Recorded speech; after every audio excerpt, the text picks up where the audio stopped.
singkap kembali sirah risalah, mewangi semangat serikan di ummah mukminah pertama dijak qudwah keteguhan wanita solehah.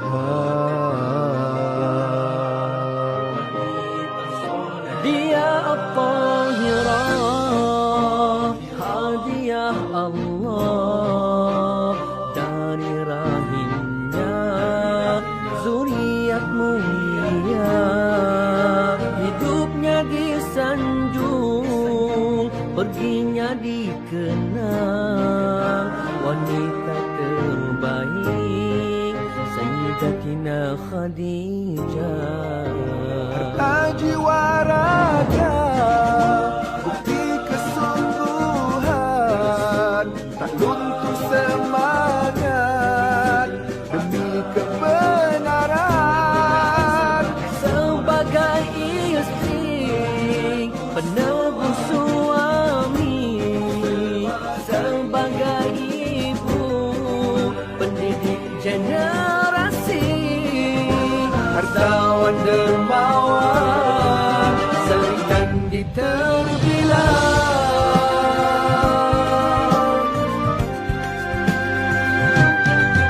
Sayyidatina Khadijah, mother of believers, teacher of loyalty, a symbol of modesty. Khadijah Tahirah, the first of believers, the noble sacrifice has marked the history. Khadijah Tahirah, himmatuha aliyah, amiratul jannah, siratuha ghaliyah, sayyidatun nisa, muallimatul wafa, faltastamir faltahya, qissatuha al-mu'attara. Semangat Khadijah terus membara, semangat Khadijah.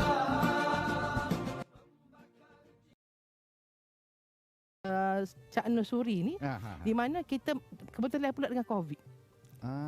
Jadi kita orang lain boleh, armalah boleh, ibu tunggal boleh bantu orang miskin boleh bantu suri rumah Tak ada. tak ada. Jadi Kerajaan Kelantan kita buatlah pelancaran. Jadi bermula 2015 kita telah melancarkan peristiharan kempen Hari Suri Rumah, iaitu disambut pada Sabtu terakhir bulan Ogos setiap tahun. Setiap tahun. Jadi pada permulaan tahun pertama tahun 2015 tu kita buat kempen. Seluruh negeri buat kempen. Kita kalau boleh seboleh-bolehnya beri ibu-ibu rehat pada hari itu. Hari Sabtu terakhir bulan Ogos 2015. Itu hari-hari untuk suri. Hari untuk suri. Sebab suri ni permaisuri rumah. Betul. Okey, kemudian pada tahun 2016 kita telah mulakan program yang kita namakan sebagai pamphlet untuk pembukuan buku cakna ataupun buku suri misali. Suri misalnya. Okey, jadi kita mula beri tips-tips macam mana nak jadi pengurusan rumah tangga sebab kita ada buku Panduan Keluarga Mawaddah. Kemudian 2017 kita telah membuat Hari Suri Rumah ini di peringkat DUN, di mana kita meminta DUN-DUN 45 DUN pilih seorang tokoh suri rumah. Sore aja. Sore 45 DUN. Daripada 45 DUN tu kalau parlimen ada 4 DUN, dia bertanding pula untuk tokoh parlimen. Tokoh suri parlimen. Benar dekat parlimen 14 parlimen tu kita bertanding pula dekat negeri, kita buat tokoh suri negeri. Di mana kita bagi dalam 7 kategori. Suri emas, suri kerjaya, suri lestari, suri kemasyarakatan, suri kepimpinan, suri hero rakyat. Apa tu yang buah hati suri itu dalam 7 kategori. Bila marilah membangun bersama Islam 30 tahun ni, kita kembangkan lagi hasrat asal tadi tu menjadi program Cakna Suri. Kita buat online pendaftaran untuk suri Cakna saat ni ataupun Cakna Suri saat ni. Dan kita buka bulan 10. Cedan nak tutup bulan 12. Masya Allah, pendaftaran. Aha. Tengok-tengok, kita daftar 4 hari tu 9,900 orang dah daftar. Kita target hanyalah 150 orang sedun, maknanya dalam 9,750 orang. Jadi kita buka 4 hari, kita tutup dulu. Jadi kita kata tak apalah, tu siri pertama. InsyaAllah akan ada siri kedua tahun ini. Moga tak habis lagi COVID ni. Kita akan teruskan lagi. Jadi antara syarat kepada Cak Noh Suri ataupun Cak Noh ni adalah mestilah dia tu merupakan suri rumah sepenuh masa. Okey. Dia berumur 54 tahun ke bawah. 54 tahun Ke bawah. ke bawah. Okey. Okey. Mempunyai 3 orang anak atau lebih di bawah tanggungan. 3 orang anak Menetap negeri Kelantan. menetap negeri Kelantan. Pendapatan isi rumah 1,500 ke bawah. Dan ni dengan 150 tu, seorang dapat 100. Maknanya satu dun kita kena perhabis 15,000. 15,000 dah. Ha. Satu don. Satu dun Kali kali dengan dengan 45 dun. Dan kali. ni kerajaan negeri akan spend, insya-Allah kita akan mula bayar start pada bulan ini, 975,000. 975,000 Hampir untuk sejuta. untuk siri pertama. Untuk siri pertama. Bagi Untuk siri rumah sahaja. Ha, Benda ha. tak besar. Benda tak besar 100 ya, Tapi ingatan ingat kepada mereka. Jadi insya-Allah kalau ada rezeki akan ada siri kedua pada tahun 21. Allah Alam.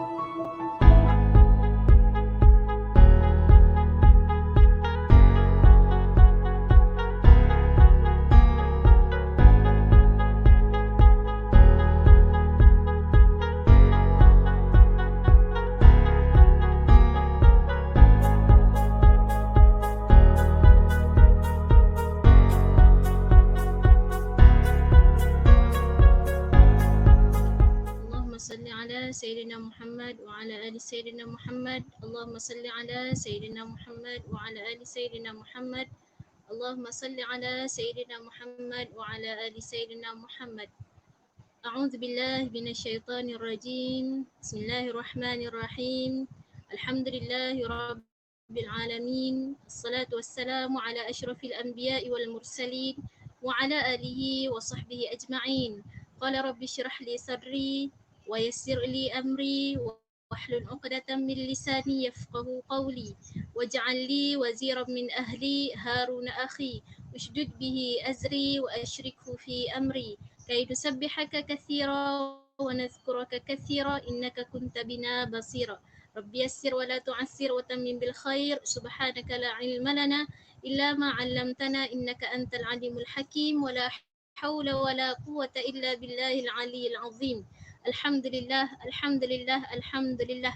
Assalamualaikum warahmatullahi taala wabarakatuh. Apa khabar semua sahabat-sahabat penonton program Daurah Wanita Anjuran Urus Tia Kebajikan Pembangunan Keluarga dan Wanita pada pagi ini. InsyaAllah sahabat-sahabat yang dimuliakan dan dikasihi oleh Allah sekalian, InsyaAllah pada pagi ini kita akan sama-sama dapat mendengar perkongsian yang sangat-sangat menarik dan sangat bersesuaian dengan kondisi ataupun keadaan kita pada saat ini. Subhanallah.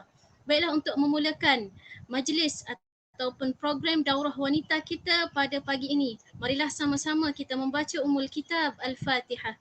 A'udzubillahi minasyaitonirrajim. Bismillahirrahmanirrahim.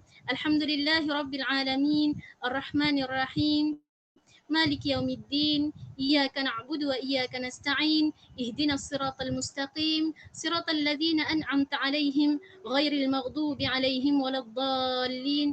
آمين آمين آمين يا رب العالمين. الحمد لله. Allahu Akbar. Sahabat-sahabat, saya dah nampak dah komen-komen daripada sahabat-sahabat katanya dah clear semuanya. Alhamdulillah. Jadi kalau dah clear, saya mohon pada sahabat-sahabat untuk sama-sama like kita punya page Urus Tia Kebajikan Pembangunan Keluarga dan Wanita pada pagi ini kalau masih belum like. Dan seterusnya saya mohon pada sahabat-sahabat juga untuk share kita punya program Daurah Wanita yang sangat-sangat menarik, dan saya juga tidak sabar nak mendengar perkongsian yang begitu menarik bersama dengan sahabat-sahabat, insya-Allah. Baiklah. Seterusnya saya mohon pada sahabat-sahabat untuk sama-sama tag kawan-kawan masing-masing supaya dapat sama-sama menyertai program Daurah Wanita kita pada pagi ini, insya-Allah. Baiklah, insya-Allah pada pagi ini kita akan mendengar perkongsian yang bertajuk Stres Anda Okey? Subhanallah, tajuk yang sangat menarik dan yang akan disampaikan oleh seorang penceramah ataupun pengongsi kita yang sangat-sangat hebat. Subhanallah, Allahu Akbar. Beliau merupakan Dr. Sharifah Zubaidiah Said Jaafar.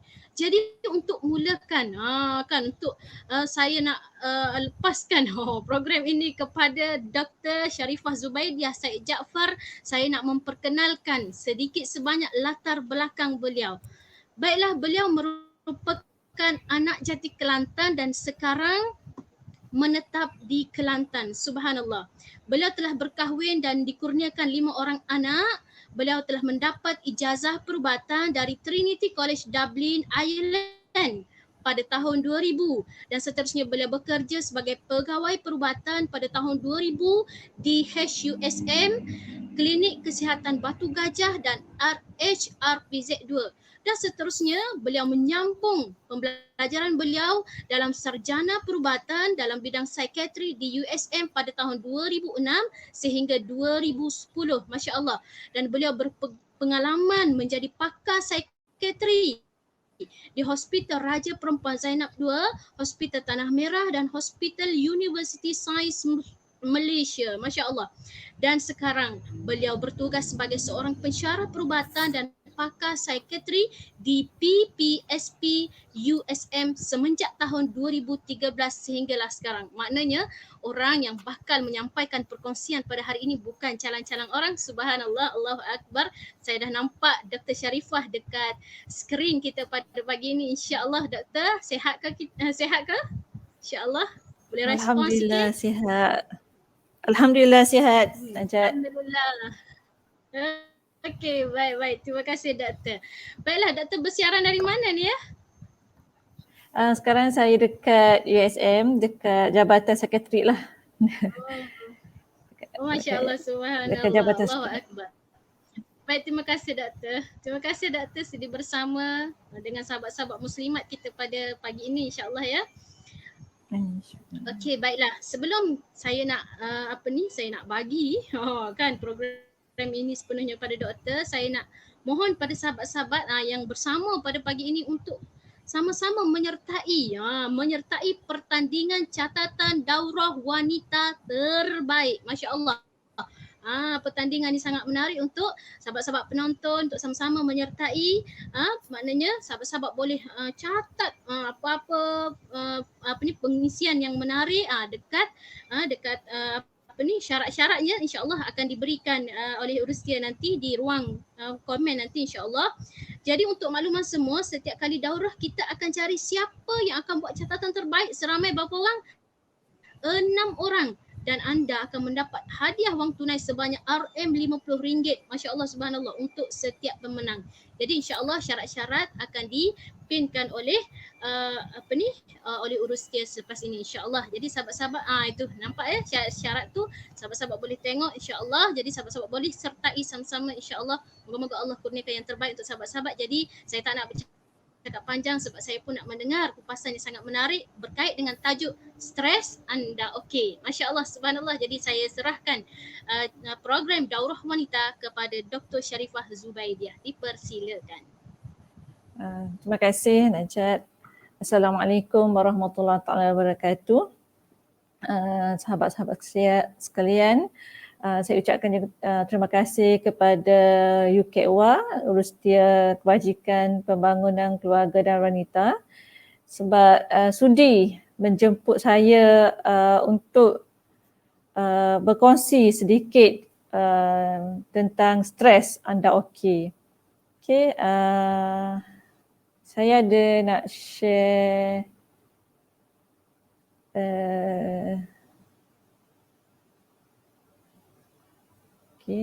share screen saya. Okey. Slide.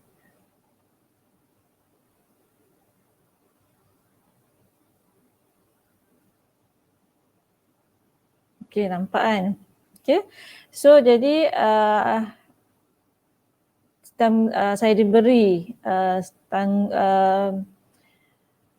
oleh UKEWA untuk sampaikan ataupun kita berkongsi sedikit sebanyak berkenaan dengan stres. Stres anda okey ke? Jadi sebelum saya teruskan, kita semua ni okey tak sekarang ni? Tak? Cuba jawab. Anda semua okey ke tak? Bersedia untuk kita berkongsi? Okay. So, sebelum saya teruskan lagi, kita nak tahu apa sebenarnya ni stres kan? Stres ni apa? Jadi stres ni adalah satu tindak balas. Okay? Tindak balas dalaman atau luaran dalam diri manusia terhadap sebarang kemahuan yang kita buat. Ni daripada Hans Sloane lah, orang barat lah. Okay. Dia maksudnya stres ni tidak balas fizikal ke, mental ke, emosi ke atas diri kita apabila kita menghadapi sesuatu keadaan. Jadi stres ni normal ke tak normal? Jadi stres ni adalah sesuatu yang benda hak normal. Selagi kita hidup di atas bumi Allah ni, benda tu adalah normal dan apa-apa yang berlaku pada diri kita, situasi akan menyebabkan kita ada rasa stres. Contohnya, apa benda? Situasi. Contohnya, saya nak kena berkongsi dengan adik kakak semua pasal stres ni. Anda okey ke tak? Lepas tu saya mungkin sebab nak kena kecek depan ni adik-adik kakak semua dengan orang hebat ni mungkinlah mari stres sikit tak. Jadi bila stres ni sama ada saya nak lawan ke nak lari deh. Kita kecek Kelantan lah baru kita rasa jijak sikit tak. Jadi sama ada kita nak lawan atau kita nak lari daripada berkongsi ni deh. Jadi bila kita rasa stres sikit, tidak secara fisiologinya ataupun secara normalnya tubuh badan kita ni akan mengeluarkan hormon-hormon yang dikenali sebagai adrenalin, noradrenalin, kortisol ni akan dikeluarkan. Bila dikeluarkan, kita akan sesuaikan diri kita tak? Bila kita stres, ada penyesuaian lah pada diri kita. Macam mana? Mungkin sebab saya dah biasa buat perkongsi yang macam ni, so saya akan prepare lah. Saya akan sediakan bahan-bahan yang apa yang diperlukan. Macam ni. So saya menyesuaikan stres saya tu dengan keadaan yang diri saya. Lepas tu kalau kita boleh selesaikan, selesailah, tak ada masalah lah. Bila dah habis semua ni nak kena present, alhamdulillah boleh selesai. Tapi ada setengah orang yang mungkin tak ada pengalaman dalam nak buat benda ni.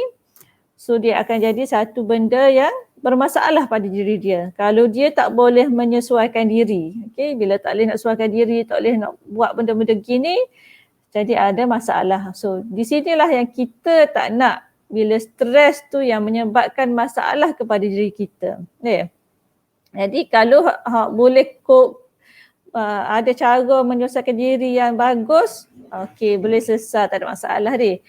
Lagi dalam tindak balas fisiologi kita, bila kita nak bersedia buat benda-benda ni, kita nak lawan nak lawan atau lari. Lagi contoh mungkin saya boleh royak dalam lawan atau lari ni, kalau macam-macam kalau kita lalu jumpa ular ataupun jumpa ular, jadi ular ni kita nak lawan ke nak lari deh. Kalau nak lawan pun kena ada tenaga, nak lari pun kena ada tenaga deh sebab nak lari. Jadi bila nak tenaga semua tu, jantung kita akan denyut laju. Sebab nak pump darah ke kawasan-kawasan penting. Kaki, kaki nak lari kenalah darah pergi mengalir ke kaki tu banyak. Ke tangan ke apa sebab nak katak ular ke ataupun nak lari deh. Lepas tu pernafasan kita pun laju sebab nak suruh masuk banyak oksigen ke dalam tubuh kita. Lepas tu lemak dan gula pun dirembeskan sebab lemak dan gula ni juga adalah membekalkan tenaga pada diri kita. Bila dah pernafasan kadar jatuh laju, kita akan berpeluh dan dalam keadaan lama juga kita punya sistem imunisasi ni rendah. Saya rasa pahal belakang dah. Jadi imunisasi ni macam sistem kita nak lawan lah benda-benda gapo berlaku.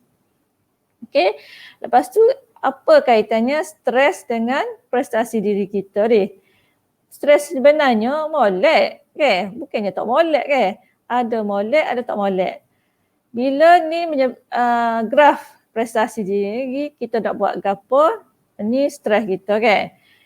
Kalau sebab nak buat, saya stres lah sebab nak kena buat presentation ni. Jadi sebab stres tu lah saya kena prepare molek, prepare stres di sini tahap yang optimum kita punya prestasi.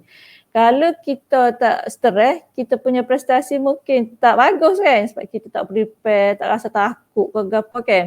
Jadi sini adalah optimum yang ni yang paling bagus ataupun kita panggil EU stress. Okay, EU stress tu prestasi kita paling tinggi lah. Jadi stres sini bagus sebab dia mendorong kita untuk nak buat secara terbaik. Ni kita prepare untuk buat benda tu secara terbaik. Tapi kalau stres tu makin lama makin banyak, okay, makin lama makin banyak menyebabkan kita keletihan dan di sini juga menyebabkan prestasi kita makin menurun. Bila prestasi kita makin menurun, di sinilah yang menyebabkan masalah ataupun benda yang kita tak nak lah. Okay, di sinilah yang kita tak nak. Jadi risiko, apakah risiko-risiko yang boleh menyebabkan seseorang tu menjadi stres ataupun over stress, stres yang terlampau. Okay, dari segi kita start dulu dari segi personality lah. Okay, personality diri kita sendiri. Kita ni jadi orang lagu mana deh? Kita kenal lah diri kita lagu mana. Kita ni jenis personality type A ke type B ke. Kalau type A ni jenis nak benda perfectionist. Nak kena siap masa tu lah juga. Okay, kalau gini-ginilah kita nak perfectionist. Benda perfect ke apa. Lepas tu dari segi cara kita nak cope dengan sesuatu benda. Cope ni cara kita menyesuaikan diri kita pada sesuatu tu. Okay, membantu juga kepada stres. Orang yang type A ni, orang yang nak perfect, nak kena siap benda-benda tu juga, dia lagi ada berisiko untuk dapat stres berbanding type B. Type B ni orang yang jenis relax. Okay, buat macam ni. Dia buat sebab mungkin dia tak adalah high achiever sangat. Dia setakat yang dia boleh buat, dia tahu dia tahu. Kalau type A ni, dia high achiever. Dia nak benda, dia nak target tinggi. Okay. Okay, benda tu bagus tapi berisiko untuk dapat stres. Okay, dari segi biologinya pula ataupun dari segi diri kita, kalau dari segi perubatan kebanyakannya kita kata biologi ni mungkin dah ada penyakit. Okay, mungkin ada penyakit kencing manis, darah tinggi ataupun biologi juga tentang diri kita dapat jangkitan COVID ke, okey, na'udzubillah min zalik. Tapi kalau ada yang dapat pun mungkin bila dah dapat tu kita akan lagi stres. Penyakit-penyakit ini juga boleh mudah untuk kita dapat stres. Dan yang ketiganya adalah persekitaran kita. Okay, persekitaran kita macam mana, di rumah ke, tempat kerja kita macam mana. Mungkin kalau di tempat kerja, persekitaran kawan-kawan kerja kita macam mana. Mungkin semua jenis yang push you nak buat macam ni kan. Ataupun bos yang sikit-sikit nak marah. Okay, sikit-sikit marah. Dia nak, dia pun ada high expectation pada diri adik kakak. Jadi kita pun jadi mudah stres. Tapi sekarang ni persekitaran kita semua kebanyakan bekerja dari rumah. Okay, kecuali mungkin frontliners ke. Dan saya datang juga pejabat sebab kalau bekerja dari rumah dengan adanya 5 orang anak-anak di sekeliling tu, walaupun dah besar tapi kita kadang-kadang rasa macam ada terganggu sikit, ada gangguan daripada anak-anak tu. Mungkin cepat jadi stres. Okey, kalau datang pejabat, okey, kita environment terkawal. Okay, kita boleh rasa okey, kita boleh smooth buat benda-benda tu. Jadi persekitaran tu pun menyebabkan risiko untuk stres. Dan pengalaman lampau. Pengalaman lampau ni apa yang mungkin kita ada pernah mengalami trauma. Pernah trauma kalau ada benda macam ni. Contohnya okey, setiap hari Ahad kalau kita datang kerja, kalaulah contohnya bos kita tahu dah kalau datang hari Ahad mesti bos marah-marah ke expectation dan macam-macam ni. So kita dah tahu kalau hari Ahad berdasarkan pengalaman lampau di pejabat tu banyak benda yang boleh menyebabkan kita rasa stres ataupun pengalaman lampau trauma pada sesuatu benda.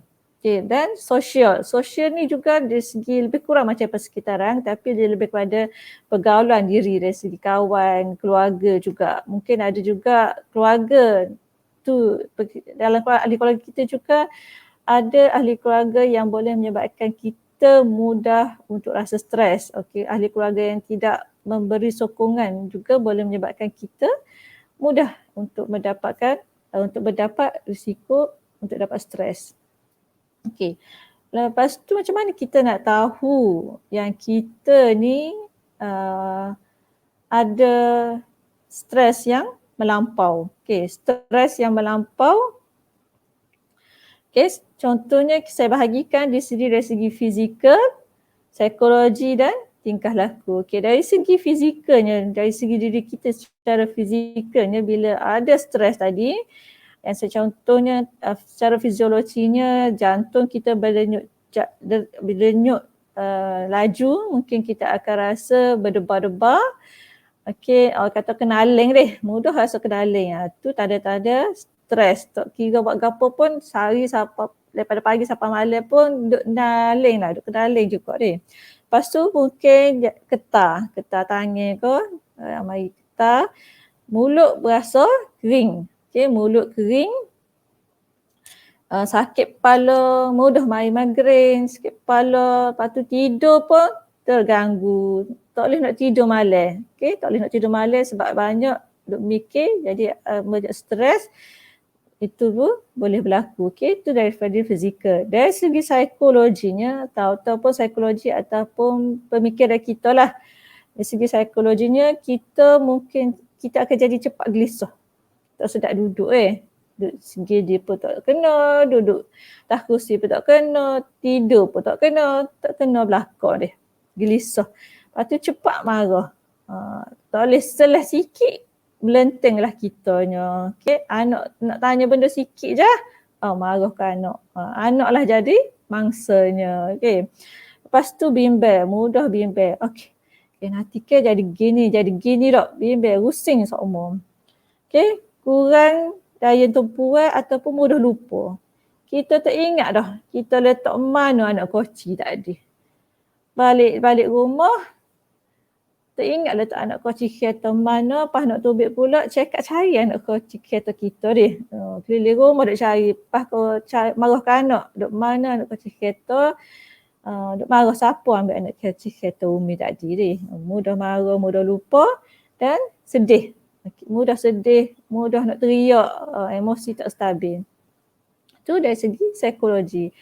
Dari segi tingkah laku kita pula atau perbuatan diri kita pula ni, kita mungkin jadi agresif lah sikit. Okay? Mudah nak angkat tangan. Tak? Jadi maksudnya anak ke ataupun orang sekeliling ke, mudah nak angkat tangan tu. Okay? Jadi kita kena lah sikit lah, takut nyanyi kat orang lain sebab adanya pukul-pukul tu atau menjadi agresif ataupun mengasingkan diri. Okay, rasa stres, duduk dalam bilik, sore-sore, kunci pintu, duduk tidur situ ya. Tak jumpa orang. Tu ada juga tingkah laku macam tu. Lepas tu kita orang puan ni dia kait juga dengan head kan, dengan kitaran head kita, stres ni. Bila kita stres sangat, kortisol ni, hormon yang dikeluarkan tadi jadi tinggi, benda yang berlaku dalam tubuh kita ni berfungsi dia di otak. Okay, otak kita ni adalah CEO, pusat yang mengawal apa yang berlaku dalam kita. Jadi bila kortisol ni pergi ke otak, dia akan menyebabkan hormon-hormon kita tu terganggu. Okay, jadi kalau stres mungkin akan kitaran head kita tu terganggu. Ada jenis tak mari pun head, ada yang head dia banyak, ada yang head datang kadang-kadang sikit. sikit berpanjangan pula tu. Jadi kita boleh tahulah apa head aku tak teratur apa tak mari head bulan ni okey, tu mungkin kita boleh fikir balik mungkin sebab aku stres benda-benda gapok berlaku sebelum ni tu salah satunya sebab kita ni orang puan adanya kitaran head ni. Satu lagi dengan hormon ni orang puan ni juga mudah emosi dia ni emosi terganggu lah sikit lah, mudah sikit daripada lelaki kan. Lepas tu kita cakap pasal stres ni sebab apa? Sebab kita tak nak berlakunya komplikasi ataupun benda berpanjangan ni, kesihatan kita boleh terganggu. Contohnya boleh menyebabkan sakit darah tinggi, sakit jantung, duduk debar kenalis umur, lama-lama boleh pergi ke jantung.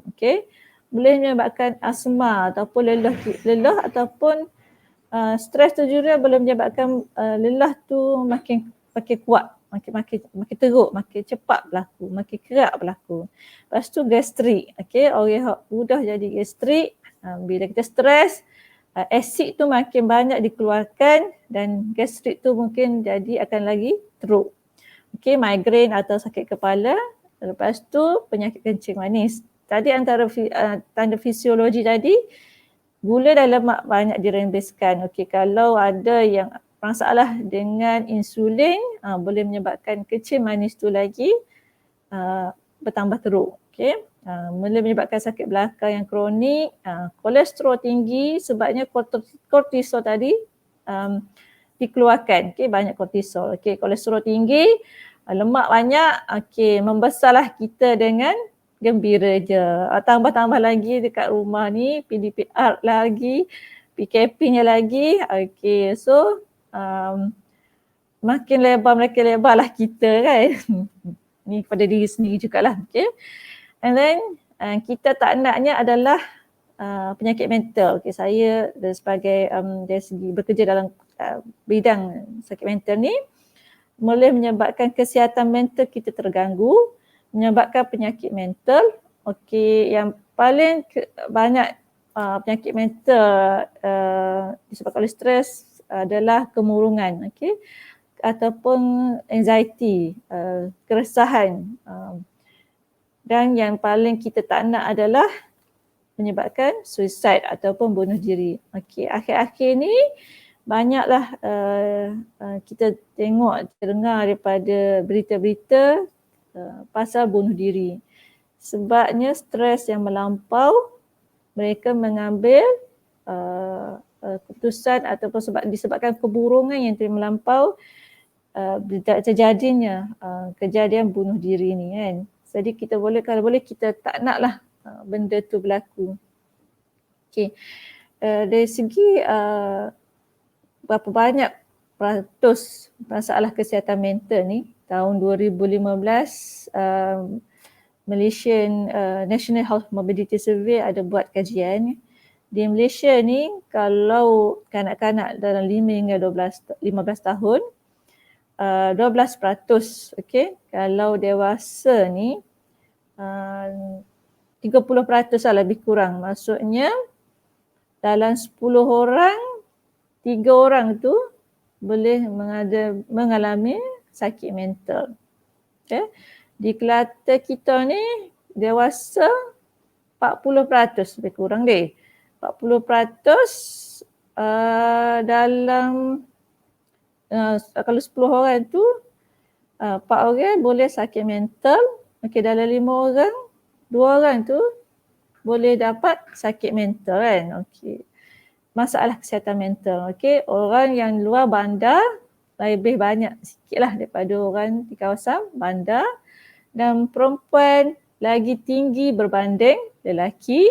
Dan dari segi ethnicity ataupun bangsa, di sini lain-lain bumi putera lah, tapi Melayu pun lebih kurang dengan India dari segi masalah kesihatan mental dia. Ni yang tahun 2015.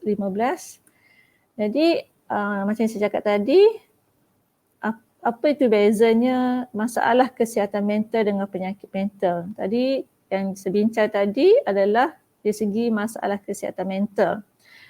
Okey, apa itu kesihatan mental? Okey, mental yang sihat ni macam mana kan?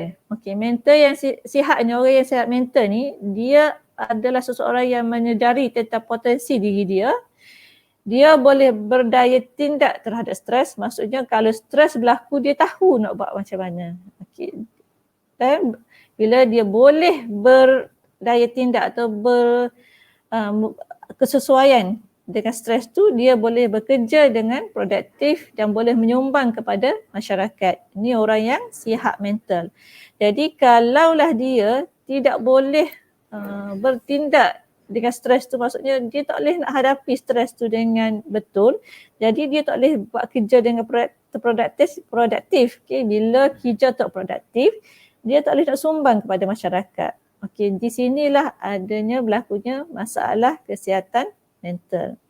Bila masalah kesihatan mental yang berpanjangan boleh menjurus kepada penyakit mental. Okey, benda berlainan tu kan. Penyakit mental ni, apa itu penyakit mental? Penyakit mental ni dia ada melibatkan gangguan fungsi otak itu sendiri dan menyebabkan perubahan dari segi proses pemikiran seseorang tu, perasaan dia dan tingkah laku dia. Okey, bila seseorang tu dapat penyakit mental, biasanya dia tidak dapat nak buat aktiviti seharian dia dengan baik. Okey. Kalau dulu boleh masuk molek ke. Lo ni masuk tak serupa dulu dah. Okey, tak ingat letak benda, tak ingat letak garam, tak ingat letak gula, kadang-kadang terlebih masin, kadang-kadang terlebih manis. Kadang-kadang tak ingat tutup Swiss, tak ingat tutup gas lah. Okey. Dan tak dapat buat kerja. Okey, bila bos suruh buat kerja macam-macam mana, dia tak boleh nak perform kerja tu seperti yang biasa dia buat.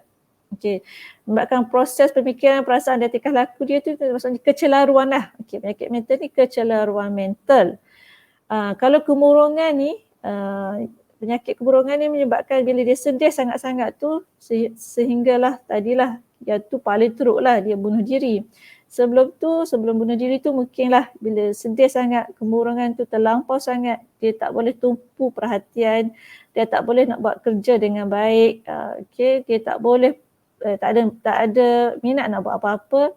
Jadi kalau seorang ibu, dia tak boleh nak jaga anak seperti yang biasa, tak boleh nak buat kerja rumah seperti yang biasa, ataupun orang yang bekerja di pejabat tak boleh nak buat bekerja pejabat semacam biasa. Okey, sebab perasaan dia tu dah terganggu. Okey, dia boleh bertindak agresif penyakit mental ni. Okey, penyakit mental ni kalau kita kategorikan dia tu, kalau nak bincang dari macam mana dia dikategorikan tu, benda tu panjang lah. Okey, saya ringkaskan. Dari segi penyakit mental tu dia ada jenis yang dari segi kita klasifikasikan dia dari segi mood ataupun emosi atau perasaan. Ada yang menyebabkan perasaan ataupun mood tu dia ada kemurungan dengan bipolar disorder. Okay, bipolar disorder ni dia dua kutub. Dia boleh jadi terlampau sedih ataupun terlampau manic ataupun terlampau gembira. Okey, tu dari segi perasaan. Dan ada penyakit mental yang keresahan, resah, gelisah. Ni boleh jadi panic disorder, panic attack, ada social anxiety, panic attack, panic disorder, generalized anxiety disorder. Dia banyak fikir pasal benda-benda. Terlalu risau pada benda-benda yang tak sepatutnya. Okey, yang tu keresahan, kemurungan. Lepas tu yang satu lagi adalah skizofrenia. Skizofrenia ni adalah penyakit mental yang menyebabkan dia tak boleh nak bezakan realiti dengan bukanlah. Okey, menyebabkan dia ada psikosis. Okey, psikosis ni contohnya adalah delusi, halusinasi. Okey, delusi ni dia adalah kepercayaan yang tidak betul. Dia percaya yang dia ni nabi ke, dia ni someone yang special ke. Halusinasi ni biasanya dia dengar suara. Okey, yang tu adalah penyakit skizofrenia. Dan penyakit inilah penyakit kronik. Okay, skizofrenia ni penyakit kronik dan boleh bersifat agresif dan menyebabkan kemasukan ke ward lah. Satu lagi, penyakit mental boleh juga disebabkan oleh pengambilan bahan-bahan terlarang ataupun dadah. Okay? Dadah ni bila ambil terlampau banyak boleh menyebabkan sakit mental dalam jangka masa yang panjang. Okay. Yang penyakit mental lain pun ada lagi tapi saya tak sebutlah kat sini. Okay. Jadi macam mana kita nak uruskan stres kita kan? Di sini saya cuma nak kongsi dari segi diri saya 10 tip macam mana kita nak uruskan stres kita.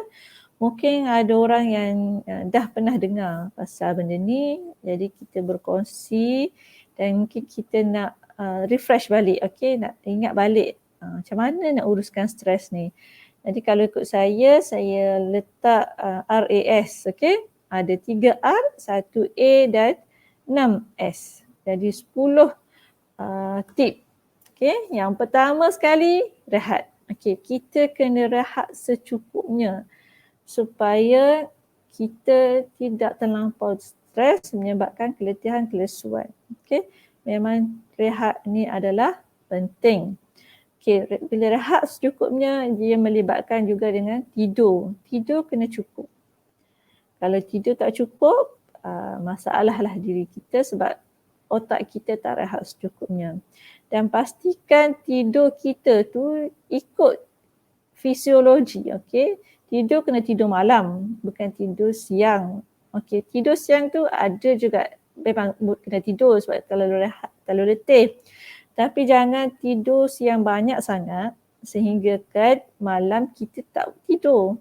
Okey, contohnya bangun pagi sampai tengah hari and then malam tu jadi tak boleh tidur.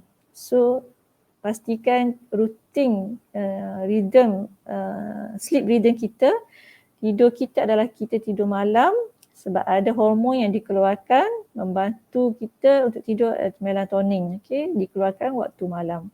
Okay, tidur malam dan juga kena ambil pemakanan yang seimbang.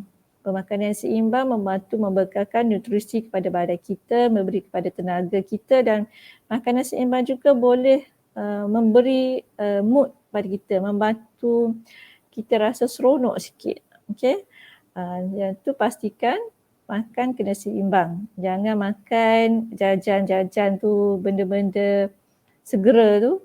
Yang tu tak healthy. Okay? Yang kedua adalah relaksasi. Tadi rehat, lepas tu kita relaksasi. Okay? So biasanya yang paling simple kita sarankan buat pernafasan dalam. Okay? Tarik nafas. Yang biasanya kita ajar satu tangan letak kat dada, satu tangan letak dekat perut. Okay, kenapa dua tangan ni? Sebab bila kita buat pernafasan secara dalam, kita menggunakan abdomen kita ataupun perut kita, bukan menggunakan dada kita. Okay? Bila kita tarik nafas, perut kita naik, okay? Ataupun perut bucik lah. Okay? Naik nafas. Kita boleh nampak bahawa tangan yang di perut ni lagi naik daripada berbanding yang dekat dada. Okay? Tarik nafas. Perut naik. Lepas tu tahan sekejap. Lepas tu bersalib. Okay, tarik nafas. Perut kita buncit, tahan. Hembus balik. Slowly kan. Ada orang buat kiraan. 5 tarik. Tahan. 5, lepas tu slowly. 8 ke 5. Tapi saya cakap okay, tarik nafas slowly. Tahan. Setakat yang boleh tahan. Lepas tu hembus slow-slow. Okay, tarik nafas tu kalau boleh dengan guna hidung. Kita kembuskan balik nafas kita tu, kita gunakan mulut. Okay, boleh buat sama-sama. Tarik nafas, perut buncit, tahan. Hembus nafas, perut kita kempis. Okay, sama-sama tarik nafas. Tahan. Hembus nafas, slow-slow. Okay. Okey, itu pernafasan dalam. Okey, satu lagi relaksasi ni saya letak gambar pantai ni. Kita boleh guna satu juga teknik imajinasi atau gambaran. Okey, gambaran kita boleh bayangkan tempat apa yang kita selalunya rasa tenang. Okey, kalau macam mungkin ada orang tenang bila pergi ke pantai. Okey, kita boleh bayangkan kita berada di tepi pantai. Kita dengar ombak. Okey, mungkin ada juga bunyi-bunyi burung. Okey, dengar bunyi-bunyi burung dan rasa. Okey, rasa angin yang lalu. Okey, rasa that feeling. Okey, angin super-super bahasa. Kita mata kita nampak ombak tu dan kita rasa tenang. Okey, bawa perasaan tenang tu kepada sekarang. Tu imaginasi. Satu lagi adalah regangan. Okey, kita boleh regang tangan kita kuat-kuat, lepas tu kita lepas slowly. Okey. Dia kalau dah bayang buat kat sini saya takut ambil masa banyak sikit. Jadi dia saya bagi just untuk pernafasan dalam dan keluar. Boleh juga nanti cari boleh proses regangkan otot. Okey, bukan otak, otot. Ataupun masa relaxation. Kita boleh genggam tangan kita kuat-kuat, kita rasa tegang kat situ, kita boleh lepas perlahan-lahan. Okey. Dia boleh satu mata, kaki semua sampai kaki, satu otot. Tapi saya takut masa tak mengizinkan. Boleh cuba tarik nafas, lepas. Okey. Kemudian art yang ketiga adalah senaman ataupun riadah. Okey. Lebih-lebih lagi ni banyak bila PKP ni banyak duduk rumah, makanan pun banyak. Okey, asyik ke dapur je. Bila prepare makanan kita pun makan juga. Makanan tak habis pun kita pun makan juga. So jadi senaman ni satu benda yang amat penting juga sebabnya bila kita senaman, dia boleh meningkatkan fokus kita ataupun perhatian kita. Senaman juga boleh bantu kita untuk tidur lena sebabnya badan kita rasa letih. Okay, bila badan kita rasa letih, malam tu kita boleh tidur. Dan bila kita buat senaman ni, hormon endorfin dikeluarkan ataupun hormon gembira dikeluarkan. Kita boleh rasa gembira sikit. Dan bila kita stres, saya tak tunjuk tadi, saya tak lupa cakap, bila stres ada sel-sel otak kita, sel-sel otak kita mati. Okay. Jadi bila kita senaman, dia ada brain derived neurotrophic factor yang membantu sel otak tu ni balik kan, tumbuh balik. Okay. So sel otak baru akan dibina balik bila kita senaman. Okay. Senaman juga boleh mengalih perhatian kita daripada fikir pasal benda-benda yang merusingkan tadi. Okay. So di situ kita rasa tenang sedikit, relax. Okay. Okay, lepas tu art yang keempat. Okay, art yang keempat adalah rancang. Di sini saya buat kotak, 4 kotak. Dia yang penting ni dan segera. Okay, kita kena identify, kenal pasti yang mana yang penting, yang mana yang segera. Okay, yang ni penting, yang atas ni penting, yang ni yang penting atau tak penting. Okay, penting, tak penting. Okay, okay. Ni segera, okey. Yang sini adalah penting dan segera. Okey, segera dia kat sini sebab makin segera. Penting dan segera. Okey, sini penting tapi tak perlu segera, tak urgent. Yang sini adalah tak penting dan tak urgent, tak perlu segera. Di sini adalah perlu segera tapi tak penting. Okey. So di sini adalah yang pertama kita buat, yang kita kena buat secepat mungkin adalah benda yang penting dan benda yang perlu dibuat segera. yang penting tapi tak perlu dibuat dengan segera, kita boleh rancang. Okey, benda ni kita penting tapi tak apa, tak perlu siapkan hari ni. So kita rancang, okey mungkin besok kita boleh siapkan benda ni. Okey, benda yang segera tapi tak penting, mungkin kita boleh beri tugasan tu kepada orang lain. Okey, benda ni urgent, kena buat sekarang juga tapi tak penting. Okey, bukan kita. So kita boleh delegate kerja tu pada orang lain. Yang keempat ini adalah tak penting dan tak segera, mungkin kita boleh buang ataupun kalau penting pun kita buat yang last sekali. Tak penting dan tak segera ni. Jadi dalam pengurusan stres, perancangan tu amat penting sekali untuk kita membantu kita punya kesihatan mental supaya kita tidak mudah stres. Okay. Yang ni A, satu-satunya A dalam pengurusan stres ni adalah asertif. Okay, apa tu asertif? Okay. Asertif ni adalah tegas diri. Kita boleh tengok dekat gambar ni. Okay, contohnya apabila orang minta tolong kita ke tentang diri kita, dia boleh jadi pasif. Seseorang tu boleh pasif, agresif ataupun asertif. Pasif ni kalau ada yang macam Tuan Sharifah minta tolong buat ni boleh. Saya pun kata okey. Semua ya, saya terima je semua yang orang minta tolong. Sehingga kan diri kita yang menderita. Sebabnya semua benda kita kata ya, kita boleh. Tapi sebenarnya kita tak ada masa pun nak buat benda-benda tu semua. So bila kita pasif, kita terima je, kita tak tolak je. So diri kita yang akan menderita. Tapi kalau kita agresif pula tak boleh juga. Misalnya Sharifah minta tolong buat ni. Tak lah, aku tak boleh buat. Suruh orang lain lah.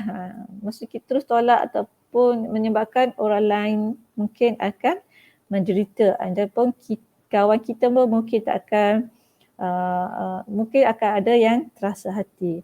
Jadi kita lebih kepada asertif, tegak di tengah-tengah, tidak pasif dan tidak agresif. Jadi asertif ni adalah kita berupaya, kita boleh nak luah perasaan kita, keperluan kita dan buah fikiran kita dengan jelas. Okay, kita cakap dengan jujur dan berterus terang. Kita cakap, okey, minta maaf, okey, bukannya saya tak nak. Benda saya ada kerja banyak macam ni, saya tak ada masa nak buat. Mungkin kita boleh arrange waktu lain. Okay, so dia pun faham, kita pun kita bukannya nak tak tolak terus, kita bagi explanation, so kita cakap tegas diri kita. Jadi kalau asertif ni semua orang puas hati, dia puas hati, kita pun puas hati. Saya tak dapat terima pada masa ni kerana saya ada komitmen yang lain. Mungkin kita boleh buat pada waktu lain. Macam tu. Okay, kalau semua minta, semua ya, nanti kita yang stres. Jadi belajarlah tegas diri, belajarlah asertif, bukan terus tolak tapi berterus terang. Okay, terus terang, boleh cakap dekat orang no. Sebabnya ada setengah-setengah orang dia pasif, dia akan terima semua benda. Dia tak boleh nak cakap tidak sehinggalah diri dia yang menderita. Okay, so kita be assertive. Okay, dan kita terus S. Okay, S1 adalah syukur selalu. Okay, syukur selalu kita sebagai orang Islam. Alhamdulillah, kita selalu sebut bangun tidur tadi pun Alhamdulillah, ya Allah, terima kasih kau bangunkan aku selepas aku tidur tadi kan. Alhamdulillazi ahyana ba'da ma amatana. Okay. Ini satu kajian. Saya letak Kelatan Akbar ni sebabnya seorang doktor psikiatris non-Muslim, dia juga buat kajian yang mana dia tunjuk bahawa, kajian membuktikan bahawa dengan bersyukur dapat cegah tekanan perasaan, dapat cegah stres. Okey, bersyukur selalu tu dapat cegah benda-benda tadi. Okey, dengan bersyukur kita akan jadi lebih relax. Okey, tidur kita pun akan lebih baik.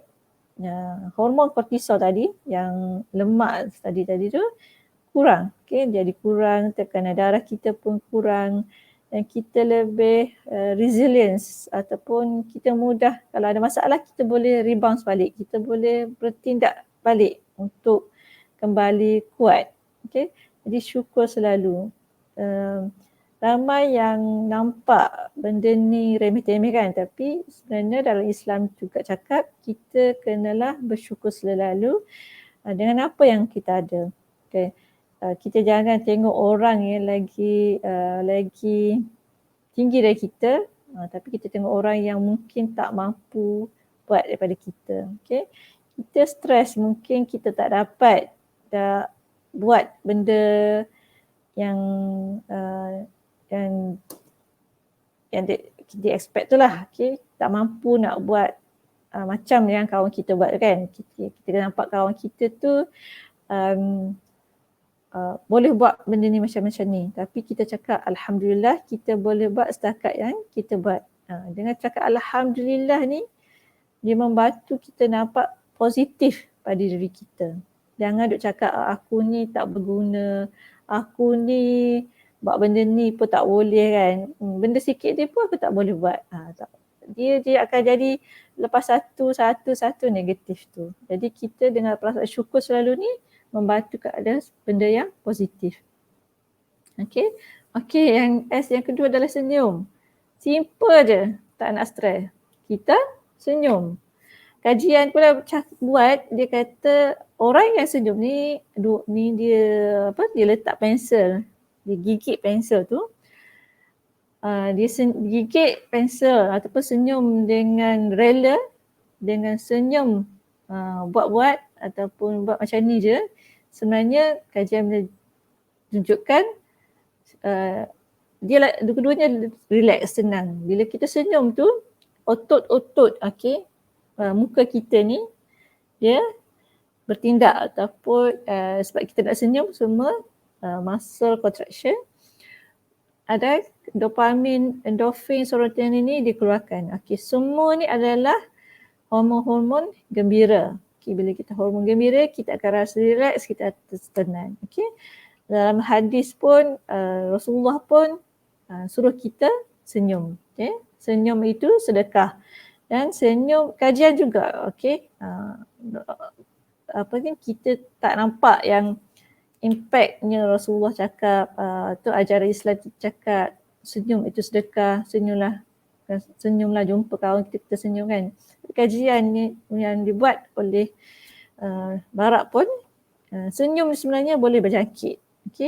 Boleh berjangkit. Kalau saya senyum dekat Najat, saya senyum dekat Najat menyebabkan 25% gembira. Najat pula senyum dekat syahadah yang tu boleh menyebabkan daripada Najat kepada orang ketiga 10%. Lepas tu 5% pula menyebabkan kegembiraan kepada orang tu. Jadi 3 peringkat tu boleh menyebabkan rasa gembira tu, relax. Dia panggil smile is contagious. Senyum tu berjangkit. Dan satu lagi, kalau dari segi coping skill ataupun cara penyelesaian diri, orang yang jenis kelakar, suka buat lawak, yang happy go lucky tu, sebenarnya dia orang lagi relax, lagi tenang. Berbanding orang yang susah nak senyum, serius semua tu kan. Tu kuranglah, yang tu lebih boleh menyebabkan lagi stres.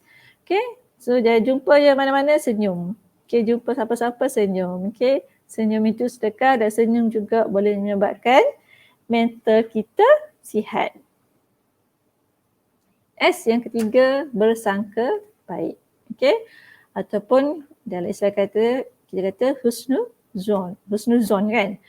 Bersangka baik. Kenapa? Sebabnya dari segi psikologinya, kita punya fikiran, emosi, fizikal dan kelakuan kita adalah berkait antara satu sama lain. Okey. Engkau adalah apa yang kau fikirkan. Kalau kau fikirkan kau boleh kan. Lagu siapa tu? Okey, jadi kita sentiasa berfikir baik. Okey. Contohnya kalau macam pagi ni bangun, bangun pagi ni mungkin terlewat sikit kan. Okey, terlewat, habislah aku. Tak sempat nak buat. Bila bangun lewat, okey, kita pun fikir, sorry. Okey, situasi dia adalah bangun pagi lewat. Okey, so fikiran kita, lewat dah aku, tak sempat nak siapkan presentation hari ni. Okey, emosi kita akan macam mana? Gelabah kan? Gelabah. Tu fizikal pun resah gelisah, jantung berdebar. Denyut jantung tu makin berdebar, kuat. Lepas tu kelakuan kita akan rasa gelisah.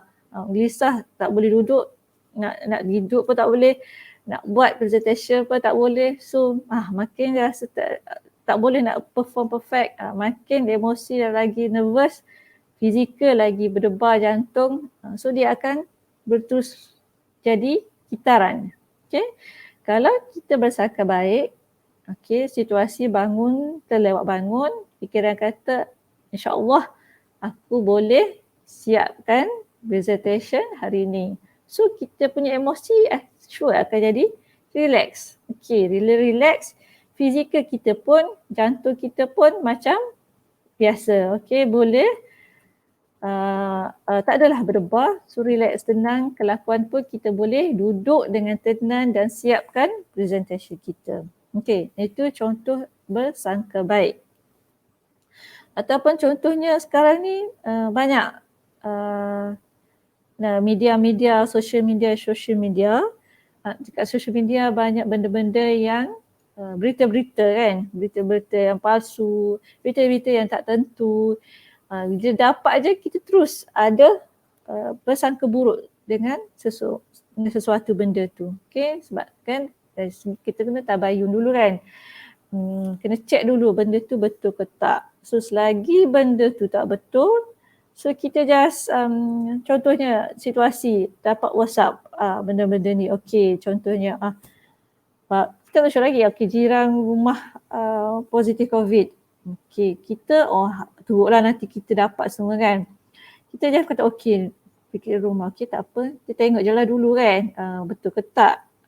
So kita dah tahu macam mana COVID ni merebak ke semua. So kita dah dalam SOP dia tu. So relax je lah selagi benda tu tak ada positif negatif. Lagi tu kita just aku tak tahu lagi, tak ada bukti pun. Apa buktinya kan? Kecuali buktinya dia sendiri yang bagi tahu kita. Kita pun bertindaklah dengan sepatutnya.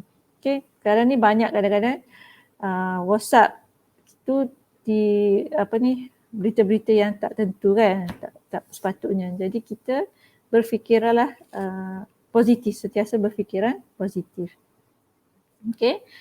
S yang keempat adalah sekarang ataupun dalam keadaan sedar. Minda ketara sedar. Kalaulah ni dalam masa lampau, masa akan datang kan. Kalau kita banyak sangat berfikir tentang masa yang akan datang, kita mudah menjadi sedih. Kalau banyak sangat fikir risau pada masa lampau, sedih. Masa akan datang kita mudah jadi risau. Jadi kita kena lebih banyak kepada sekarang. Minda ketara sedar berada pada keadaan sekarang. Jadi benda ni macam mana kita nak latih, kita menggunakan deria rasa kita. Jadi macam mana nak buat, yang simpelnya dari segi pernafasan kita lah. Kita nafas tadi, kita nafas melalui hidung, kita tahan, tembus melalui mulut tadi kan. So bila kita tarik nafas, kita hayati dengan deria rasa kita, udara masuk dalam hidung kita dan kita rasa pergerakan tangan kita naik dan turun. Dan apa-apa yang berada di sekeliling kita pun kita boleh dengar supaya kita datang balik kepada keadaan sekarang. Sebabnya kalau stres ni sebab kita risau benda yang tak tahu, benda yang akan datang kan. Risau, takut tak siap lah, takut tu, takut ni, banyak sangat takut tu. Jadi kita kembali kepada sekarang. Okay, tarik nafas. Tahan, buh balik. So rasa udara tu keluar. Okay. Dan kalau dengar, okay, kita dengar apa yang berlaku sekarang di keliling kita. Okay. Kita kembali kepada sekarang juga kita boleh lihat apa yang ada di sekeliling kita. Okay, cari benda yang berwarna merah. Okay, cari benda yang berwarna biru. Okay, tumpu kepada sekarang. Okay, bau kalau mungkin orang yang pakai perfume, boleh bau perfume dia sendiri ataupun bau apa-apa yang ada kat sekeliling kita ataupun mungkin ada kopi kat depan. Okay, just bau kopi tu. Oh, kopi ni bau macam ni. Okay, and then kita boleh sentuh diri kita sendiri. Okay, kita boleh sentuh diri kita, muka kita ataupun sentuh apa-apa sekarang supaya kita berada di sekarang. Okay. Kalau nak cakap macam minda kata sedar atau mindfulness ni pun boleh 1 jam juga. Tapi secara simpelnya macam tu, kembali kepada keadaan sekarang supaya kita tak lampau risau pada masa benda yang tak tentu. S5 adalah sokongan. Okay, sokongan pada diri sendiri. Okay, kita boleh hug diri kita, kita sokong diri kita. Macam mana kita sokong diri kita? Aku boleh buat yang terbaik. Aku boleh handle benda ni. Okay, I can do it. Okay, I can do it. Okay, kalau stress okay. Stress okay. Okay. Nervous is okay. Okay, cuma tak bila berpanjangan je kan. Okay, daripada keluarga, kawan dan masyarakat pun perlu.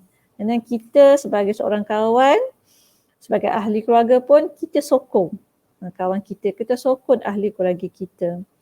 Yang penting dalam sokongan ni adalah kita validate emosi dia. Okay, validasi emosi ni contohnya kita kata, oh okay, apa yang awak buat ni, apa yang dia rasa tu lah. Contohnya dia datang kat kita, dia cerita, aku gerak lah tadi. Kereta jam teruk lah, daripada pukul berapa atau kereta tu laju lah. Okay, kita dengar je apa yang dia cakap, kita pun okay, aku tahu mu ni gerak sebab gini kan. Okay. Kalau aku pun aku faham kan. So kita just validate, okay, it's okay untuk rasa gerak sebab benda-benda gitu. It's okay untuk rasa marah benda-benda gitu. Dan kita boleh validate tu, kita simpulkan balik apa yang dia cakap tu, kita rikaskan balik, betul merasa gini sebab gini-gini kan. Okay. So it's okay to be angry for that things. Okay. Kita nak dia rasa yang dia disokong, dia rasa yang dia tu didengari. Macam tu juga dengan anak-anak kita. Kadang-kadang anak tu nak mengadu kat kita, sebelum dia mengadu apa-apa lagi, kita dah macam ni sibuk, mak sibuk semua kan. Tak boleh, kita luarkan sikit masa dengan anak kita, kita dengar je apa yang dia nak cakap, apa yang dia nak luahkan. So kita cakap, abang, kakak rasa macam ni sebab gini-gini kan. Okay, gitulah. Okay. And then as now, ni solat. Yang ni yang terakhir, saya bukan letak as now yang terakhir sebab solat tu tak penting. Tapi S6 ni solat akhir sebabnya dalam solat tu sendiri ada banyak benda kat situ. Dengan solat sebenarnya kita rehat. Dengan solat juga mengajar kita untuk merancang masa kita. Contohnya Zuhur dia pukul berapa. Okay, nak kena sembahyang Zuhur dari pukul ni ke ni. Okay, sebelum nak sembahyang Zuhur dah kita rancang dah. Makan pukul berapa, nak berhenti hijab pukul berapa, ambil wuduk pukul berapa. So perancangan masa dah belajar. Kita dah belajar planning kita. Dan dengan solat juga kita bersangka baik. Mengajar kita untuk bersangka baik. Dengan solat ni kita tahu dah janji Allah. Dengan solat tu juga kita boleh minta doa dengan Allah. Bersangka baik dengan Allah. Apa-apa yang Allah buat kita adalah ujian. Okay, stres tu adalah ujian Allah untuk kita kan. Allah kata dah, macam mana adakah kamu seorang yang beriman selagi kamu tidak diuji kan. So kita bersangka baik, ini adalah kebaikan untuk kita. Dengan ujian ini juga mengajar kita untuk lagi kuat, lagi resilience, berdaya tahan untuk menghadapi apa-apa ujian untuk akan datang. Sangka baik dengan ada ujian ini ada benda positif lain ataupun ganjaran yang Allah bagi dekat kita nanti. Dan dengan solat juga adanya sokongan. Sokongan dalam solat tu kita boleh mengadu dengan Allah. Kita solat sendiri, and then dengan solat jemaah juga berjemaah adanya sokong-sokongan antara ahli jemaah tu sendiri. Sebenarnya dari kajian pun solat berjemaah ni dia ada positif negatif dia, and then sentuhan tu juga menyebabkan keluarnya hormon oksitosin atau hormon kasih sayang. Kalau orang perempuan sedih, kita boleh sentuh, sentuh kawan kita, sentuh anak-anak kita. Bila sentuh tu keluarnya hormon oksitosin, dia rasa tenang sikit. Ini lebih kepada orang perempuan. Sokongan atau kita lah wanita kan, so jemaah.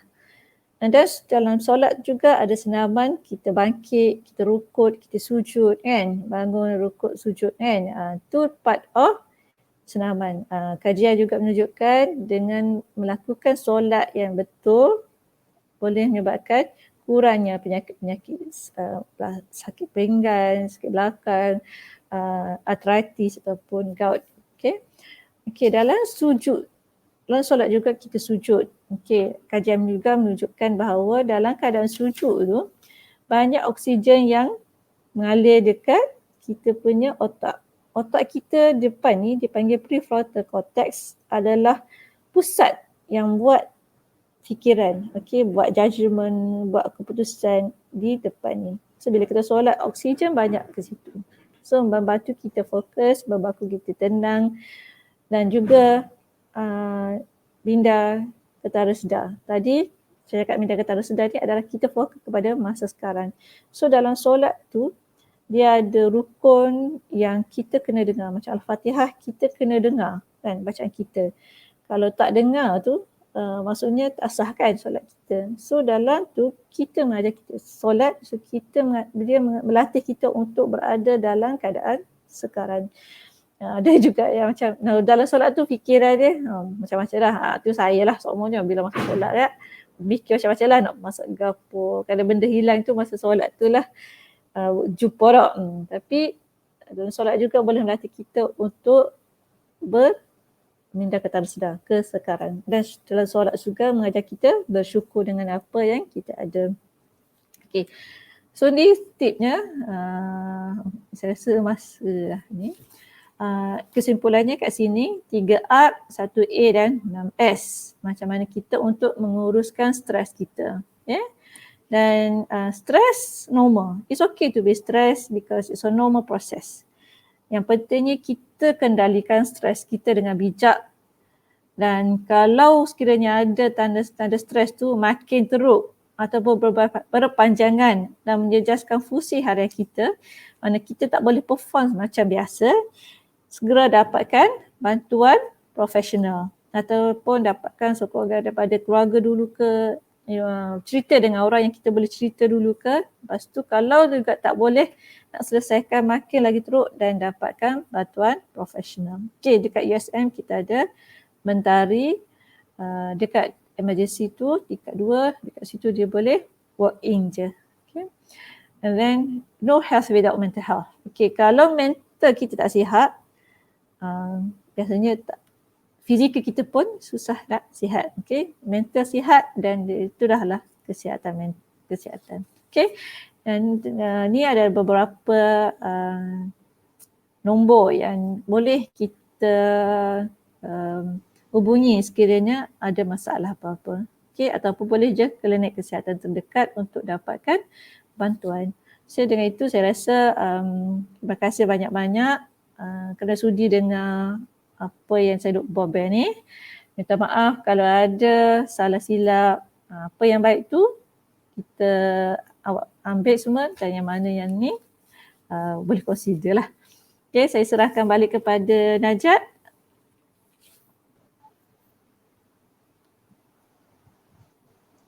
Okay, baik, Alhamdulillah. Terima kasih kepada Dr. Sharifah Zubaidiah di atas penjelasan tajuk kita pada pagi ini, sehingga kita dah nak sampai tengah hari dah, Alhamdulillah. Jadi sahabat-sahabat, saya nampak dah ada sahabat-sahabat kita yang bertanya soalan tadi, Masya Allah, Subhanallah. Jadi kalau kita tengok kepada penjelasan tu agak-agak terperinci dah, Masya Allah. Cumanya pasal dia lah stres zaman ni dah. Okey, baik. Jadi ada sahabat kita bertanya, Sabrina Syari, tanya apa? Adakah faktor usia memainkan peranan dalam stres ni, doktor? Usia kita ni, YOLO kok. Adakah menjadi faktor penyebab kita boleh stres tu? Jadi sila doktor. Okey, faktor usia ni kalau dia bergantung semakin kita berumur, biasanya pengalaman lampau tu mengajar kita macam mana kita nak cope. Okey, kalau orang muda, orang remaja, remaja ni biasanya dia banyak pergolakan. Kalau kita darah muda kan, dia banyak nak memberontak, dia tak berfikir panjang. Okey, so bila tak berfikir panjang, apa-apa keputusan dia buat tu biasanya pendek lah, dia tak fikir ke depan kan. Macam kita, kalau kita dah berumur sikit, kita dah tahu apa konsekuens dia. Kalau buat macam ni, buat macam ni. So dari segi faktor umur tu, dia membantu pengalaman tu, kita membantu untuk mengendalikan stres tu. Okay. Jadi macam itulah secara umumnya dari segi umur tu. Menjawab ke? You jawab tu deh. Ya.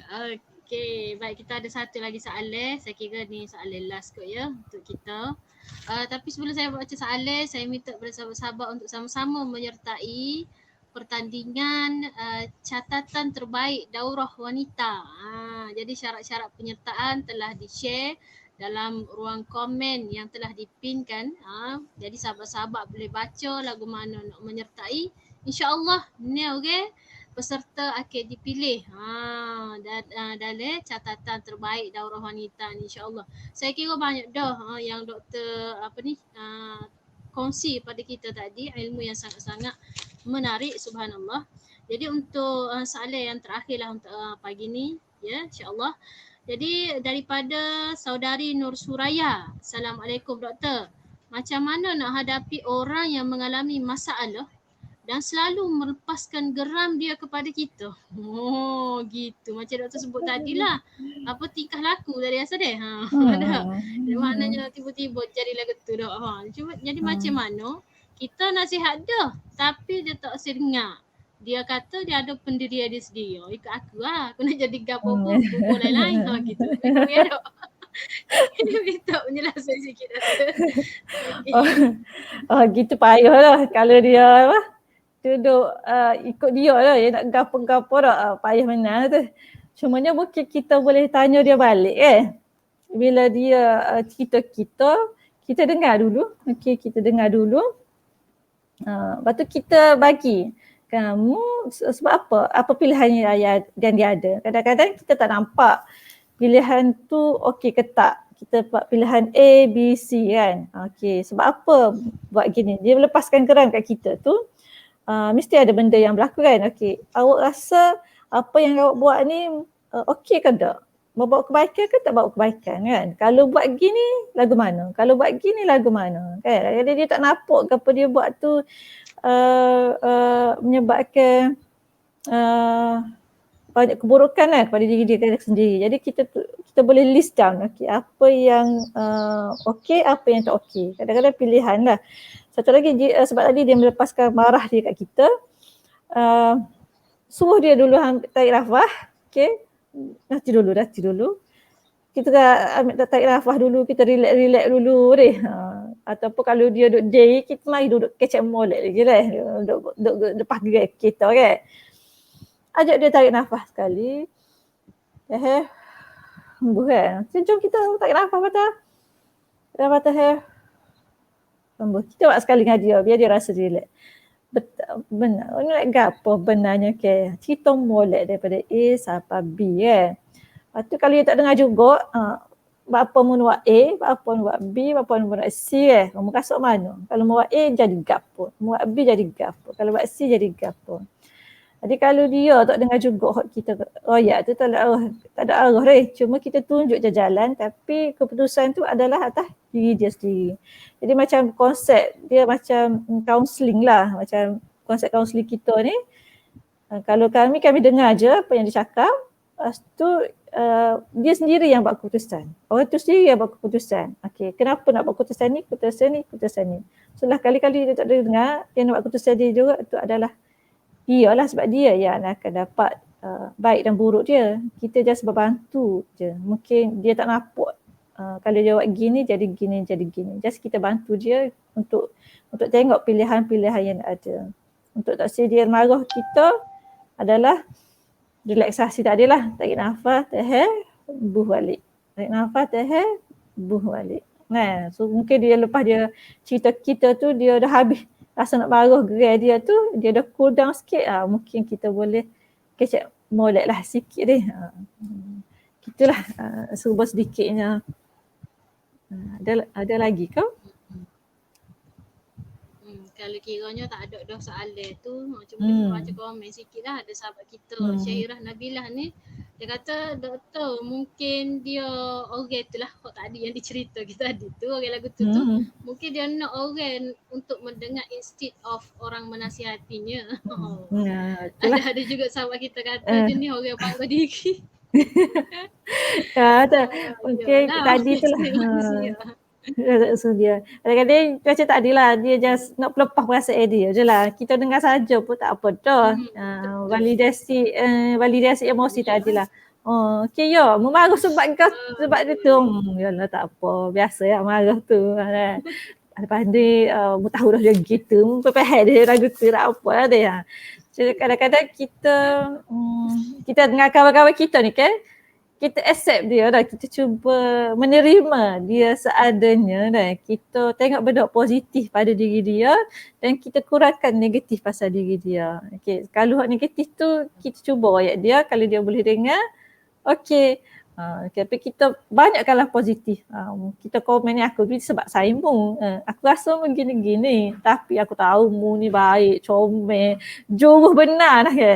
Tapi ngalah negatif tu kita ngalah kali lah. Kita besarkan yang positif tu dulu. Salah satu caranya mungkin. Kalau kita kata mayangi lah. Mayangi dulu deh. Mayangi dia, lepas tu ngalah kali tu baru masuk lah. Secara indirectnya. Baru boleh. Baru Senin nak hadap lagi ni. Baru Senin. Masuk tengah marah-marah. Ya nak suruh dia dengar hak dia je lah. Kita dengar ho dulu lah. Macam tu pun kita dah validate emosi dia. Okey, dia nak marah tu ada sebab lah ke. Macam lah stres tu normal, nak marah tu normal. Kita semua marah, suka, gembira, sedih ada belaka kan. Tu dia nak marah, biar dia marah dengan okey habis dah. Okey habis dah tu. Okeylah, cuba yang mungkin boleh ajar untuk dia nak kawal marah dia tu dengan relaksasi, tarik nafas, tahan, buh ke apa, istighfar ke dulu deh. Tapi masa tengah marah-marah tu mungkin payah juga deh. Gitulah rasanya Najak, sikit-sikit sebenarnya. Ni sikit lagi doktor. Allah. Ngelah. Berapa kali lah sahabat kita ada soalan ngelah ni. Masya Allah daripada Ustazah. Ni sahabat saya ni, Ustazah Mariati Ismail. Dia nak tanya, kawan saya ni dia kata suka payah nak tidur. Hampir setahun dah. Masya Allah. Kadang tu dia kata boleh tidur setengah jam je. Adakah itu maksudnya stres? Gitu. Okey. Setahun dah tu. Kalau setahun tu dia takut ada benda lain lah. Penyakit lain lah. Okay. Dia tak boleh tidur tu. Adakah menyebabkan fungsi harian dia tu terjejah. Kalau ada setengah orang, kalau dia tidur setengah jam pun tu dah cukup bagi dia. Tak menyebabkan terganggu harian dia. Boleh mikir molek, boleh buat hijau molek, emosi dia stabil, mungkin okey bagi dia. Okay. Tapi nak tahu dia kena dia sendirilah lagu mana kan. Kalau banyak benda sebab tak boleh tidur ni dia ada penyakit lain jugalah. Kita takut ada penyakit lain selain pada stres tu saja. Sebab kalau stres tu dalam masa singkat ya, biasanya dia boleh ni balik. Kalau dah dekat setahun tu kita takut ada penyakit lain. Contohnya takut ada kemurungan ke, keresahan ke, benda-benda lain yang menyebabkan dia tak boleh tidur. Itu kena tanya banyak lah lagi. Tapi kalau mungkin juga dia ada stres ataupun kalau dia tidur setara tu dia rasa okey dah dengan dia. Maksudnya esok bangun pagi pun dia boleh buat kerja separuh skala. Tak baru-baru orang tupuai dia pun okey. Mungkin bagi dia setara tu je. Tengok juga tengah hari. Kalau tidur banyak tengah hari, malam tu jadi tak payah nak tidur. Kalau lah macam tidur tu membawa masalah ke dia, sebab kadang-kadang kalau tak tidur cukup, esok tu tak boleh mikir, tak boleh buat kerja. Tu kena mari kita kecek kira takut ada penyakit lain lah. Kena kecek kira. Pala ni nak kecek kira kan lah. Pagi sampai lo ni mungkin tengok nombor telefon gerakan Wawasan Sejahtera tu pun ada juga. Kalau dekat USM ni dekat kebangunan emergency tu dia ada mentari. Mentari ni waktu jabat lah boleh mari. Kalau mai kat USM kata nak pergi mentari, dia buat ada saringan lah. Dia ada saringan DAS. Dia tengok setara mana depression, anxiety dengan stres tu. Ada staff tengok. Lepas tu kalau perlukan doktor akan tengok juga situ. Jadi di mentari tu dia boleh walk in lah. Boleh mari masa-masa mana waktu jabat.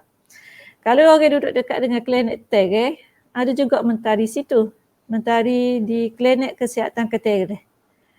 Situ pun patutnya boleh walk in jugalah. Teras dekat situ. Ataupun klinik-klinik kesihatan terdekat. Tapi cuma lah ni sebab COVID tu tak tahulah di klinik kesihatan terdekat tu dia boleh ni setara mana dia. Sebab kalau nak mai klinik pakar tu dia perlu rujukan. Dia ada nombor lah ni. Nombor telefon psikososial tu sebab tapi saya tak sure nombor dia tu. Cuma dekat saya share tadi di Wawasan Sejahtera tadi nombor dia berapa Tak apa gini doktor share je lepas ni dekat ruang komen Okey. Mungkin ada sahabat-sahabat nak tahu. Kadang-kadang orang tak tahu ke? Boleh telefon je cerita masalah situ sebab benda-benda kesihatan mental ni dia ada banyak benda lain lagi kita nak tanya. Dia bukan sesuatu benda ya, dia banyak benda lain lagi lah. Itulah. Okey, beres kita. Okey. Ada lagi kan Najat? Okey, tak ada dah rasanya. Semuanya ada komen-komen daripada sahabat-sahabat dah. Kalau stres kena senyum. Macam doktor sebut tadi, Alhamdulillah. Sebenarnya banyak sangat dah. Okey. Okey. Okey, Alhamdulillah kita pun Masya Allah dah bersiaran selama 1 jam 30 minit. Lama kita dah bersiaran. Terima kasih sama-sama. The Bob dia sedap juga Bob lagu. Allahu Akbar. So bagus saya kenal Dr. Sharifah tapi seronok Bob Masya-Allah. InsyaAllah lain masa kita temu lagi insya-Allah. InsyaAllah. Terima kasih pada sahabat-sahabat yang terima kasih kepada Dr. Sudi luar masa walaupun mungkin sebenarnya sibuk juga ni. KJL banyak juga masya-Allah. Jadi alhamdulillah Allah Akbar. Allah pertemukan kita pada pagi ini sehinggalah pukul 11.30 alhamdulillah. Insya-Allah moga-moga pertemuan kita ini diberi keberkatan dan juga kemuliaan oleh Allah Subhanahu Wa Taala dan pada sahabat-sahabat yang bersama insya-Allah terus ikuti program-program yang diatur ataupun dianjurkan oleh Urustia Kebajikan Pembangunan Keluarga dan Wanita dan sahabat-sahabat jangan lupa untuk sertai. Sekali lagi saya nak maklum pada sahabat-sahabat sertai pertandingan penyertaan catatan terbaik daurah wanita. Jadi sahabat-sahabat boleh tengok syarat-syarat penyertaan itu dekat ruang komen yang telah dipinkan oleh pihak urus setia.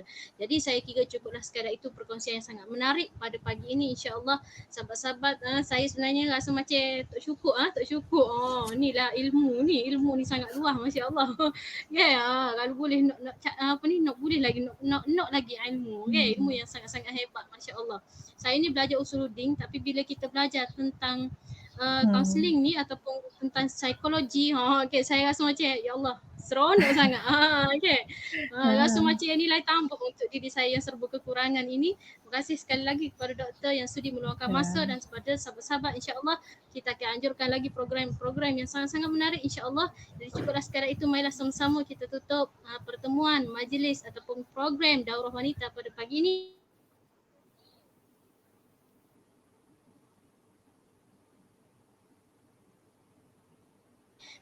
Innal insana lafi khusr illa alladhina amanu wa amilus solihat wa tawasaw bil haqqi wa tawasaw bis sabr. Terima kasih semua. Bye doktor. Selamat tengah hari lah. Assalamualaikum. Terima kasih. InsyaAllah. Assalamualaikum.